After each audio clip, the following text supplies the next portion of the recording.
हर सफलता की शुरुआत होती है ज्ञान से, जहां पढ़ाई बनती है आसान और तैयारी मजेदार। Study smart, revise better and succeed with confidence और पाओ सफलता हर एग्जाम में। यही है आपका एग्जाम विद उमंग।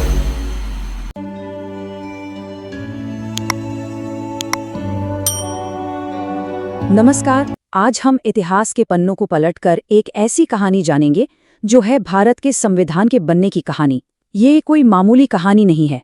ये कहानी है जबरदस्त मेहनत, तीखी बहसों और एक महान दूरदर्शिता की। चलिए सीधे मुद्दे पर आते हैं। 2 साल, 11 महीने और 18 दिन, ये सिर्फ कुछ नंबर नहीं है। नहीं, ये उस जी तोड़ मेहनत, उन दिमागी बहसों और उस अटूट लगन का सबूत है जो दुनिया के सबसे बड़े लोकतंत्र की नींव रखने में लगी थी। तो सबसे बड़ा सवाल यही उठता है कि भाई ये हुआ कैसे? एक ऐसा देश जहां इतनी भाषाएं, इतने धर्म, इतनी संस्कृतियां हैं, वहां करोड़ों लोगों की उम्मीदों को एक दस्तावेज में कैसे पिरोया गया? इसका जवाब एक बहुत ही आसान लेकिन शानदार सिस्टम में छिपा है। सबसे पहले ये समझते हैं कि आजाद भारत के सामने चुनौती आखिर थी क्या। ये सिर्फ एक कानून की किताब लिखने से कहीं ज्यादा बड़ा काम था।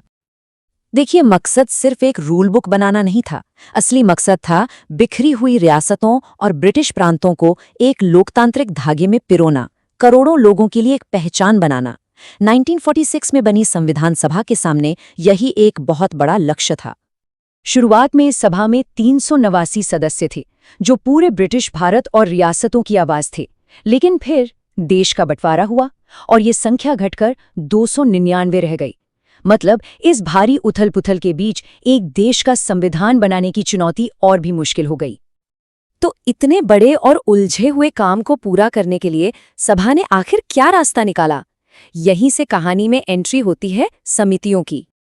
तो इस पहाड़ जैसे काम को करने का तरीका था समिति प्रणाली। मतलब एक बहुत बड़े काम को छोटे-छोटे एक्सपर्ट ग्रुप्स में बांट देना। हर समिति एक एक्सपर्ट टीम की तरह थी, जिसे एक खास जिम्मेदारी दी गई कि भाई आप इस विषय पर रिसर्च करो और अपनी रिपोर्ट दो। और ये काम बहुत ही सोच समझकर बांटा गया था। कुल 22 समितियां बनाई गईं। 8 थीं मेजर कमिटीज और 14 थीं अन्य समितियां। यही समितियां वो नींव बनी जिस पर हमारे संविधान की पूरी इमारत आज खड़ी है। चलिए अब उन बड़े चेहरों से मिलते हैं जिन्होंने इन समितियों को लीड किया और भारतीय संविधान को उसका रूप दिया। सबसे पहले बात करते हैं उन समितियों की जिनका काम था ये तय करना कि भारत एक देश के तौर पर कैसा होगा, यानी केंद्र सरकार कितनी ताकतवर होगी। पंडित जवाहरलाल नेहरू ने 3 बहुत ही जरूरी समितियों को लीड किया। इनका काम था देश के फेडरल स्ट्रक्चर को आकार देना, यानी केंद्र और राज्यों के बीच ताकत का सही बंटवारा करना। इन्होंने एक मजबूत केंद्र सरकार की नींव रखी जो देश की एकता के लिए बहुत जरूरी समझा गया। अब आते हैं उस हिस्से पर जिसे संविधान का दिल भी कहा जा सकता है, यानी आम लोगों के अधिकार और राज्यों की आजादी। इसकी जिम्मेदारी संभाली सरदार वल्लभ भाई पटेल ने। उन्होंने न सिर्फ राज्यों का ढांचा तय किया, बल्कि ये भी पक्का किया कि हर नागरिक के मौलिक अधिकार, अल्पसंख्यकों और आदिवासी इलाकों के हितों की रक्षा हो और ये संविधान का एक अटूट हिस्सा बने। तो सभी समितियों ने अपना काम किया, अपनी अपनी रिपोर्ट सौंप दी। लेकिन इन अलग अलग रिपोर्टों और विचारों को जोड़कर एक मजबूत कानूनी दस्तावेज कौन बनाता? ये जिम्मेदारी थी सबसे अहम समिति की, और वो थी मसौदा समिति, यानी ड्राफ्टिंग कमेटी, जिसकी कमान थी डॉक्टर BR अम्बेडकर के हाथों में। उनका काम सिर्फ रिपोर्टें इकट्ठा करना नहीं था, बल्कि उन सारी सिफारिशों को एक सटीक, दमदार और कानूनी दस्तावेज में बदलना था। उनकी कानूनी समझ ने ही संविधान को उसका आखिरी रूप दिया। ड्राफ्ट तो तैयार हो गया था, लेकिन कहानी यहाँ खत्म नहीं हुई। अब शुरू हुआ संविधान सभा में जोरदार बहस और चर्चा का दौर। जरा इस नंबर पर गौर कीजिए, 7635। ये कोई छोटा मोटा आंकड़ा नहीं है। ये उन हजारों संशोधनों, सुझावों और असहमतियों का नंबर है जो संविधान के ड्राफ्ट पर आए।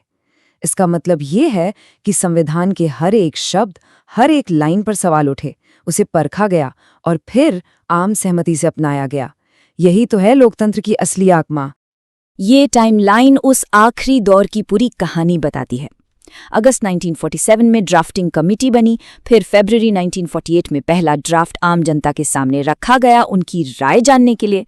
इसके बाद 165 दिनों तक सभा के अंदर इस पर जोरदार बहस चली और इन सब पड़ावों से गुजरकर आखिरकार 26 नवंबर 1949 को हमारा संविधान अपनाया गया और 26 जनवरी 1950 से ये पूरे देश में लागू हो गया।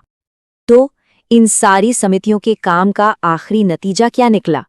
उनकी विरासत आज भी हमारे देश के मूल सिद्धांतों में जिंदा है। तो इन समितियों की विरासत क्या है? वो सिर्फ कागज पर लिखे शब्द नहीं है, बल्कि वो सिद्धांत हैं जिन पर आज का भारत खड़ा है। एक लोकतांत्रिक ढांचा, सामाजिक न्याय का वादा, धर्मनिरपेक्षता की पहचान और एक आजाद न्यायपालिका, ये सब कुछ उसी सामूहिक मेहनत का नतीजा है। डॉक्टर अम्बेडकर की ये बात इस पूरी भावना को कितनी खूबसूरती से बताती है कि संविधान कोई बेजान किताब नहीं है, ये तो एक जिंदा दस्तावेज है जो वक्त के साथ साथ विकसित होता रहता है।